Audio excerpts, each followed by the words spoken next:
Hi guys, I'm Sarah, the Real Simple Mama, and I have a chair. And I am excited to be talking to you about the next episode of Chickens and Landscaping and what I plan to do in this space. Yay!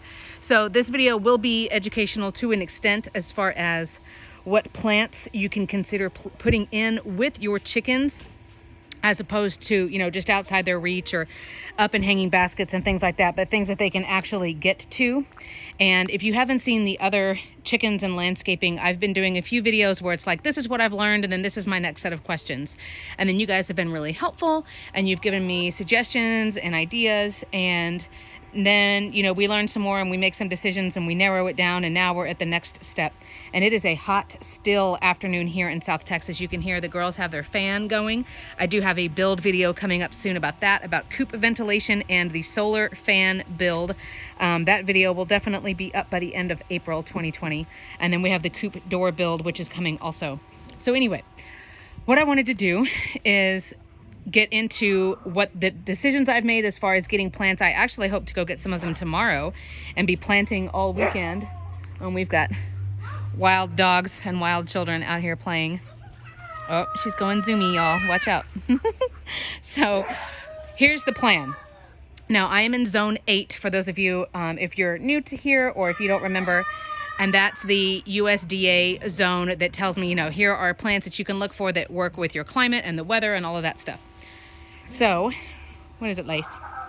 So what we're going to do is we want to plant some stuff here in the chicken run, and the zones that I want to plant, I want to have something going on in this corner, which is mostly full sun. It's getting a little bit of shade from this thin, I can't tell what tree this is yet.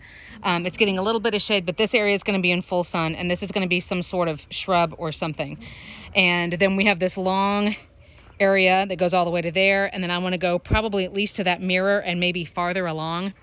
Something that will, first of all, if you're looking in here, will kind of break up the brown and rockiness. So just to give it some color, especially if we're talking about something that's going up onto the fence. But the real thing is I want to have some greens that are safe for the chickens, right? So nothing that's poisonous, and something that ideally will give them some shade. The hanging baskets, for example, they're nice and they're cute. And if, like this sweet potato vine, if it drapes down long enough that the chickens can reach it, then they can eat it and they won't be able to kill the plant, but it's not really going to do anything else for them. So I want to plant some stuff that I can kind of prune so it's got like a foot gap underneath it, and then the chickens can go under, something that's got big leaves, that's a perennial, which means it'll grow back. And, something that's just going to live a little bit wild and unruly, but provide some shade for them and, hopefully some nutrition. So here are some of the plants that I've been thinking about. And again, if you haven't seen the other videos, what I'm looking for is something that will work without needing a ton of fertilizer or special care or anything like that, because it is in with my chickens. I know a lot of people do plant things in with their chickens. Uh-oh, somebody laid an egg.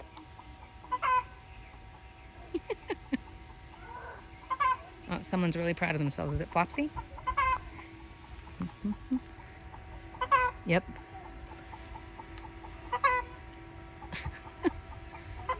Okay, now that intermission's done with. Some people are like, well, I have these poisonous things in with my chickens and they've never eaten them and it's okay. And that's totally fine. I'm not judging anybody who does anything different than me, but I am not comfortable playing the game of it's probably okay. It's not worth it to me to dig into this hell of rocks and spend money on plants, and then one of my chickens eats it and then it kills them. Like, that to me is not even worth the risk. And there are so many plants, guys. There's so many choices that for me, like, I don't want to deal with it. So I was kind of disappointed. For example, I wanted elephant ears, and I learned that elephant ears are mildly toxic, and actually most flowering bulbs are, which stinks. All of the lilies that I had ideas for, irises, amaryllis, all of those are probably a no-go, because it's one of those, it's probably okay, but, and it's like, no, never mind. So I needed something that was not poisonous, something that's a perennial. And so here's what I was thinking. The first plant that I learned about, which I was like, heck yeah, that works fine with me, is the hibiscus. And the hibiscus is, I have a couple of them already. That's a hibiscus tree right there. I'm going to let it focus better. And I have 2 in pots there on the patio. And then there are actually 2 that were planted before we bought the house over there behind that Esperanza. And my kids call hibiscus, they call it the Moana flower. when they can't remember what it's called, because it's those big, beautiful Hawaiian looking flowers. It does great in full sun. You can prune it up, like that one is 3 of them, 3 hibiscus that have been braided together before I bought it. They come in all different colors, from peach to red to yellow. And another thing I learned, which was kind of like, oh yeah, hibiscus is safe for chickens to eat. It's also safe and beneficial for humans to eat too.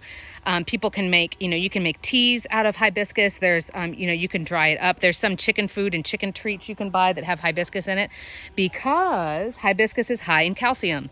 So, hey, yay. And from what I have read, and remember, some of this stuff, it's going to kind of be like, chickens may eat this, they may not eat this, but some chickens like certain plants, and other flocks, they won't touch something. It's just kind of trial and error. But from what I've read, usually chickens won't eat the leaves of the hibiscus. Maybe they'll eat the little tender leaves, because on any plant, the newest leaves that are barely growing in, that are super tiny, those are going to be the softest and the most tender. Caterpillars prefer the tender young leaves on milkweed, for example. So they might eat the new little baby leaves coming out on the hibiscus, but otherwise those are nice big leaves that will be shady. Some of my hibiscus, their leaves get as big as my hand. And, when the blooms fall off, the chickens can eat that, and it's a calcium boost. So it's like, yeah. And what I would do is have them grow as a bush, probably over here, and maybe prune them up like a foot off the ground so my chickens could get underneath there and hide, but not, prune it up to a tree. So hibiscus is a great example. Some of the other just really easy, stick them in the ground and don't worry about them. Perennials that work here in Texas. Probably if you're in zone 6, 7, 8, anywhere in the southern U.S., south central U.S., these plants might be good for you, so you can look them up, and I'll just list them really quick. These are other ones that I'm thinking about, and I'm going to go to the nursery tomorrow and just kind of look around, probably end up buying, way too many plants. But there's bottle brush, which is a really cool looking bush that's got big floofy red blooms. It's pretty much an evergreen. All of these are going to be perennials. They're all bloomers. They also are all great for pollinators, because I love plants that are always full of bees and hummingbirds, and they smell fragrant. I just love that. Roses, particularly climbing roses. My kids are all excited. They want the dogs to play in the water. Get it!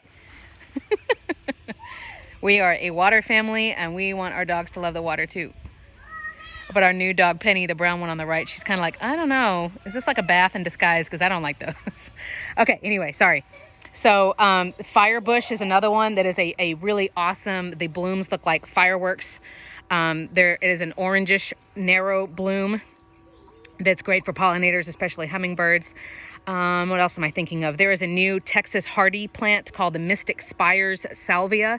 And salvia is a group of plants. There's a whole bunch of different salvias and sages that are all in that same group. But the Mystic Spires, the blooms on it grow tall like a stack, but they can be like a foot tall. And it's this gorgeous, it's pretty much that color, a blue purple.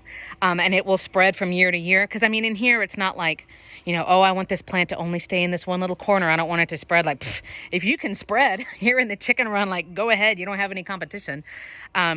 So there are lots of other options. Herb-wise, I don't know if I'm going to plant any herbs here in the ground.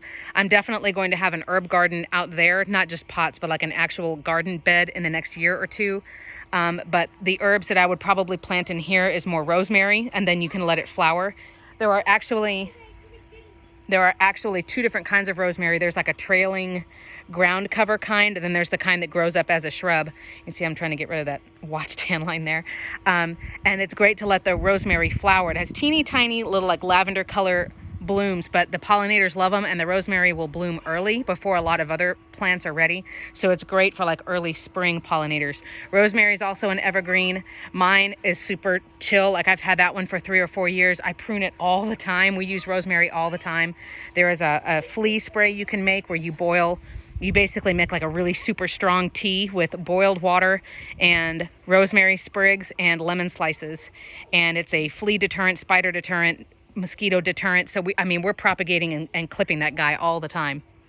I would love to get lavender in here and have a big, huge lavender plant. I don't think my chickens eat lavender, but I haven't tried in about 1.5 years. And then sweet basil would be great. And all of those, you can let them flower. You can pick the leaves before the plant flowers, is when the leaves will taste best on those herbs. But then you can let them flower, and they are all theoretically perennials. They will live year after year. The other ones that I was talking about with roses, I would love to have like a rose tree to where I prune it up and then have it blooming up higher on the fence. Okay, but I do need some suggestions, and here's where we're getting into that. So the number one plant that I was thinking of once I found out the elephant ears were a no-go, I was like, dang it.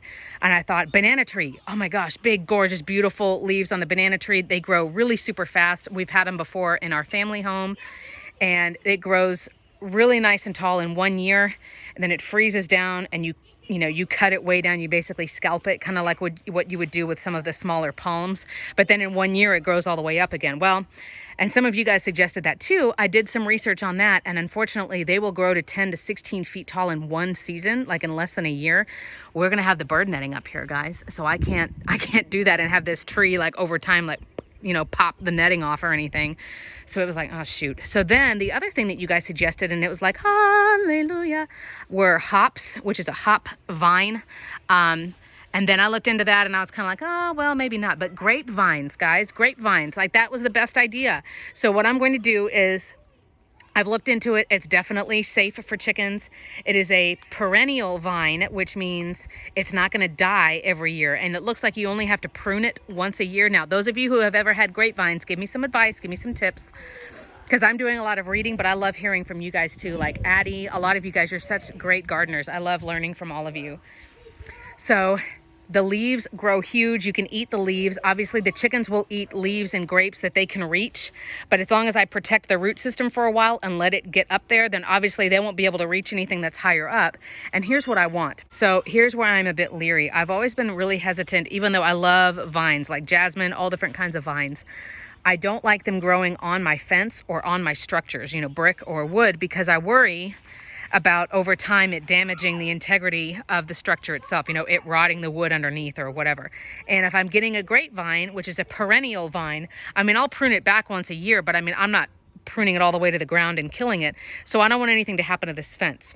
So I need to figure out, with this space here, how many grapevines should I plant if I want them to eventually, they can take over the fence. And how gorgeous would that be to have, yeah, we have like the wasteland here, but then have like this wall of just green and color and just awesomeness.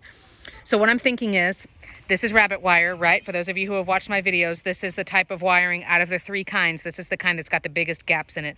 But I thought, just between that horizontal panel and this horizontal panel, there's a gap in there of what, like 4 inches or so right here, putting rabbit wire up here so that the rabbit wire is really going to be what the grapevine grabs onto, and the fence will technically be protected there underneath. It'll give a little bit of air there also between the fence and the grapevine itself to help protect this fence. And then my real question is, I want the grapevines, once they grow all the way up, they're going to have to figure out where to go next. Well, I'd like them to keep going up, but the only thing we're going to have here is the bird netting. And bird netting has no shape or form. It's not, it can't be holding weight. It's just a nylon netting. So I'm trying to think about, what can I build? Let me get in a different angle here. What can I build to come up from the fence and basically be a support to kind of make an arc? And it'll hold the bird netting on it as well, but just something that's got more of a structure to it. I'm wondering if I should get like the wood lattice work, or, because I don't think I can just bend rabbit wire. Rabbit wire won't keep its form, and hold up the grapevine. And we can buy a couple more of these tall utility posts if we need to kind of make, some vertical supports here. But what I would love eventually, and this zone of the yard, it's the height of the afternoon right now. It's 3 o'clock, the sun's right above us. This zone is always the sunny end over here. There's only a little bit of shade, and the chickens never hang out over here. But how much cooler, temperature-wise and aesthetic-wise, how much cooler would it be over here if, when I trim this tree, because it's annoying me and coming into my yard, and having an awning and just having like really thick grapevines on there. Wouldn't that be amazing? And then I'm going to make a corner. I say flower bed, but it's not going to be, it's going to be more like English garden style. Like I'm just going to plant some stuff in and say like, good luck, and let it just kind of grow and take over as it will. This is concrete here. So, the plant is not going to spread that way. If it spreads into the neighbor's yard and it's a problem, I can always help with that. But, just putting something starting like right where my finger is and drawing like an arced triangular space like that, putting something in here, having grapevines all along there. We're going to do more hanging baskets. Hi girls, lazy birds. And doing something on this, I guess the symmetrical corner over here, right past those fake railroad ties, is what I plan on doing. The pool is not going to live in that exact spot, and that lean-to we're going to build soon. And then what I would love to do is maybe have climbing roses on that, let something else be growing up on that. But eventually, you know, having grapevines that are providing food for the chickens and shelter, I really want them to have like some shade plants that they can go under, you know, and hide under. And those of you who are going to be doing this too, if you're doing this along with me, remember, we might have to be looking for eggs in there too. If we're suddenly like, hey, I'm not getting any more eggs in the nesting box. Well, if they decide they'd rather go lay over there under the grapevines or whatever. So we're going to continue to do some hanging baskets. I definitely want things that the chickens aren't going to be able to totally destroy. So like you guys have been suggesting, because you're wonderful and I appreciate y'all so much. I feel kind of embarrassed that some of my videos are not necessarily educational. It's like, please help me, please teach me, because I need to learn more. But I appreciate those of you who take the time to comment and suggest things and help each other. So we are definitely going to have to do some root protection and some stem protection in the beginning, depending on what the plant is. Like I said, I've got the cylinders of hardware cloth that I can just go thunk to put over a bush and protect it. Of course, I can open those up or combine them or make them bigger for bigger plants. And then you guys also suggested using things like pavers or bricks to protect, you know, basically the dirt where you have freshly tilled, because the chickens are going to want to play in that. But basically covering it up with bricks will help. And then once everything's established, you know, I do want to do mulch and all of that. I do have a video about chickens and basically chicken manure and composting. Their poop is technically not considered usable for compost until it has been aged for 6 months, because you want it to start breaking down and getting rid of the ammonia. But theoretically, you know, that's something that can help too. So I think we have a plan. I'm really just figuring out how am I going to build something, and I don't even have to build it right now because the grapevines won't be that established, but how can I build something that's going to make a little, like a little awning here, just to go up and, you know, make a half arc, you know, like a half circle little pavilion thing going on. And it doesn't need to look pretty necessarily, because I mean, it's going to eventually be covered up by grapevines, and we will have the limitations of the, you know, the bird netting there. Because this will all be still under the bird netting, right? The bird netting will be on top of all of it. But I'm really, really excited. I think the grapevines are going to be beautiful and useful for the chickens and for us. And then over the next year or two, as we build our garden boxes and we let some plants get established, you know, we would love to put some more things in the ground. So eventually, you know, all of this has lavender and peppermint and, you know, all of these other things. So again, this is not a video where I know everything at all, but I'm learning more and I'm excited because hopefully we're going to be able to go get a couple of those plants tomorrow. So I'm really, really excited. I can't wait to hear what you guys think, and I can't wait to show you what we're doing soon. Thanks.